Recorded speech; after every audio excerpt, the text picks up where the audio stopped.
At long last, the Tesseract is mine! Oh, are you sure about that, Rogers? I got it, Howard. Now what?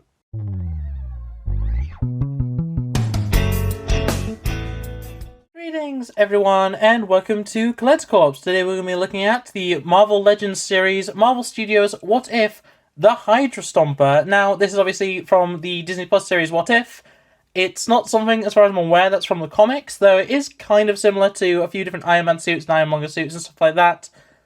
And, yeah, I think, first off, I just want to kind of point out how actually big this thing is. I was not expecting this. I was expecting it to be big, don't get me wrong. But that's insanity. That's ridiculous height. I'm so excited for this. Let's just get it open. We're going to have comparisons to various different big figures and stuff like that. I'm very excited. Let's just get into it.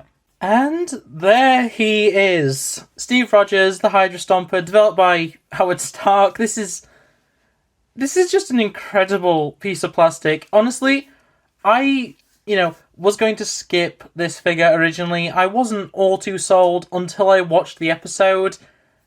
And honestly, even if I hadn't enjoyed the episode, I probably would have ended up picking up anyway, just because look at it. It looks so good. And quite honestly, even though it's not technically the correct time period, it'll easily fit into a Iron Man armory, so I'm perfectly happy with this. And oh my, this thing is great. So, yeah, just going over some basic details. First off, I just want to say, I really appreciate that they have actually gone with a few different colours, like on the feet here. Obviously, the belt piece is a different colour. You have that little bit on the chest. There's a little bit of paintwork on the arm, which is pretty good and breaks up the overall sculpt. But overall, this is very much army, tank green. I don't really think that's an issue. You have your highlights, like the blue for the eyes and the, I guess it wouldn't be a repulsor, it'd be the generator. It's powered by the Tesseract, so I don't really know how to describe it. But, yeah, you've got C-15, which I assume is a reference to something. It's never mentioned in the actual episode, so it's probably a reference to Captain America number 15 or something like that had something, or, it's probably something like that. You got really bright star logo, which is really well done. I'm actually surprised at how well that actually shows up. Clearly they must have done multiple prints of that. And going around to the back, there is a piece that goes on the back, which I will show in the accessories. But yeah, just pretty clean. There's a lot of detailing. I like the little, grids and stuff. Not the grids, the things holding together. I cannot remember. I did design technology for 3 years, and I still can't remember what they're called. Bolts, I suppose. But yeah, that kind of design's all over. This is very much just a tank turned into a mech. And I really, really like that. I also like this, antenna on the top. In the packaging, this is actually sticking through the plastic. So be careful about that if you're pulling them out. I pulled them out by the legs, so it didn't become an issue. But, yeah, it's not the softest material. I can bend a little bit, but it is pretty solid. You may also notice there are a bunch of little grips. That's both to, if you have a, small Steve Rogers figure, you can have him climbing up. That's also part of the design where Peggy Carter can actually hold onto those, and when I get to the accessories, I'll go over it properly, but she obviously can hold onto there, put feet there, and stuff like that. So it's just to allow for posability beyond just, regular action poses. But yeah, this guy, he's so big. I love him. I love him. Going over articulation, and I'm sorry if there's some really weird angles. This is a very big figure to deal with. I've never had to deal with something quite this big for articulation. But yeah, at the head you have, I assume it's a ball, or a dumbbell, should I say, going from the neck into the head. But I can't quite figure it out. There seems to be detents in it, but that allows for forward. Okay, up. It could be better. I think. No, there doesn't seem to be a way of making him go any further up, which is disappointing because you do want a flying pose. But then he also does have a lot of tilt, which is really nice. At the torso, we have another dumbbell joint, which allows for a little bit of side to side, a little bit of around. Really, it's the basic hula hooping action, and unfortunately, it doesn't really allow for, there's no detents to let it go forward or back. But yeah, that's covered up by the, belt piece in this instance. And that is a loose piece that just floats, so it doesn't get in the way, but it doesn't really have any articulation in the actual torso section, so kind of disappointing, but still, it's fine. Swivel at the arm goes all the way around. We have out. The shoulder pad is a separate piece, which just get out of the way, just so you're aware. Well, let's move that completely. You can actually go, oh wow. If you push the shoulder pad out of the way, you can go all the way up. That's remarkable. Be careful though of that piece. It is connected to the actual arm, so it rotates with the arm. But yeah, it's probably not the safest idea to be doing that constantly. Swivel at the bicep, always a good thing to have. We have single elbow, goes a little bit less than 90 so far, the most disappointing part of the arms, which is surprising. And then we have a side-to-side hinge on that hand, and also swivel. Gets in the way, all the little armory stuff and the weapons and stuff, but, overall, I think it works pretty well. At the leg, we have out, okay, forward, back. It's all pretty good. I think, for the size of it, I'm not surprised it doesn't go that far out, but yeah, kind of disappointing still. We do have a swivel at the thigh area. We have a single knee, goes about to 90. Not bad, and that's, pretty tight, detent, so you're not going to have any sentinels falling over. Well, you're not going to have a Hydra Stomper falling over like the sentinels. So yeah, that's pretty good. I quite like that, actually. And then at the ankle, we have, I think there's,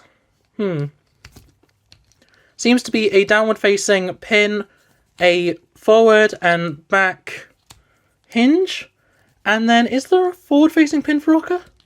Yes, there is. It's very tight, but there is a forward-facing pin for Rocker. Okay, this is one of the best articulated legends I've messed with in a very, very long time. Just to say the torso is kind of like missing a lot. But yeah, as I'm sure you can figure out, as long as you get the feet flat, the weight of this just makes it stand up. You can probably get into some decent poses as well.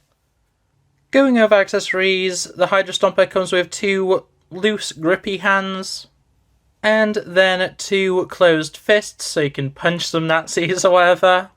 You also get, as I mentioned and kind of showed before, a backpack piece, which just clips in to the back like so, and that clips on pretty well. You do have some articulation with the side parts, which are separate in the packaging. You do have to clip them together.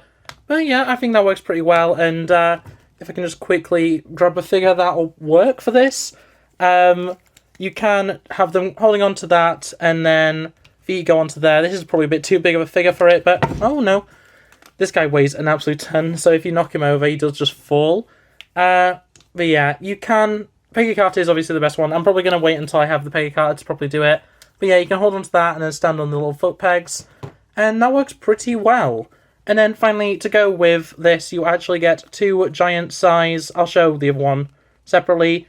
We get 2 giant versions of the Iron Man Repulsor Blast, which are pretty good. I do think these are also... Yeah, they are. A separate... Well, 2 separate pieces. I'm not going to pull this apart just in case it breaks it, but I believe they do work the same, so you can actually have 2 of them, and the only place to actually clip them on is the jetpack. The gun looks like it would have a receiving point, but I believe that is purely for the regular size ones, so I'll definitely get a picture of that. I don't have one to hand right now, but I'll get a picture of that for the edit. But yeah, overall, I really like this figure. For comparisons, we'll start off with some normal Marvel Legends scale figures. So we have Captain Marvel, or Marvel, on the Boogie Cat body, pretty standard figure. And then because most people will have this figure and want to compare it to him, here we have the classic Villains Wave Zenmu, I believe, Red Skull. And, I think this may be a little bit too small in the grand scheme, but I'm perfectly happy with this height. I can't really believe there's a person in this suit, but that's fine. We have a lot of things that are like that in Marvel Legends. I'm perfectly fine with that scale. And then for some larger comparisons, we have the Marvel Universe Sentinel, which I'm not going to move the camera enough to be able to see him fully. And then my amputee Gamerverse Abomination. He's pretty small. The only reason he doesn't have a leg is because I sold the leg before I started collecting Marvel Legends, and I regret that since. But yeah, slightly smaller than the average Build-A-Figure height, which this is, and considerably smaller than any Sentinel you'll put him next to. I also realised that I didn't actually do any Iron Man comparisons, which is weird, until I was about to start editing, and yeah, he sizes pretty well with the Deluxe War Machine and the Silver Centurion. I quite like this. It'll fit very well into a Hall of Armors, that's for sure. And then for my display use, we have the McFarlane Toys Warhammer 40k Space Marine, and is it Superhero Girls Harley Quinn, I believe? I'm not 100% sure, but another animated series from a superhero company, even if it isn't Marvel. Yeah, I think it works with pretty much anything you'll throw at it. And then finally, as always, Black Series Stormtrooper and Jazzware's Fortnite Legendary Series Fish Stick, along with the Black Series solo movie Chewbacca, just to show a larger Star Wars figure, and the McFarlane Toys, I don't remember what the actual series is called, but their Fortnite AIM figure, just, once again, just to fill in the gaps of just other scales and other size characters. But yeah, I'm so happy with this size, it's amazing.